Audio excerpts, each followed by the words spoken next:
Okay. These are the condensing units. This is the downstairs condensing unit. This is the upstairs condensing unit. These condensing units are not that old. Alright, the downstairs is 2 years and the upstairs is 1 year. There are R410A refrigerant. Both of them could be a little more level. The upstairs, the disconnect is located behind it. Both of the disconnects should be sealed on 3 sides to have water from getting into the...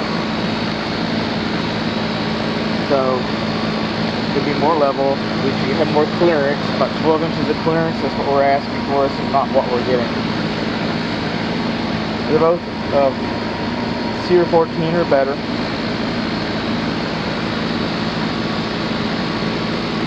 So what we're looking at here is, you see this refrigerant piping? That's good. See this refrigerant piping? That's not good. It's the wrong kind of foam on the downstairs unit, because that's what it does. Alright? This is the downstairs unit. It should have anti-theft Schrader valve caps. But over here, we do not have Schrader valve caps at all. No Schrader valve caps.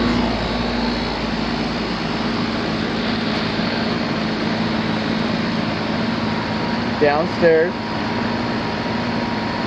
it's 2.5 tons. Upstairs is 1.5 tons. So what did we learn? We learned that our disconnects are not sealed and our upstairs disconnect is located behind the unit. We learned that both units are not level and they don't have enough distance around them, service access around them.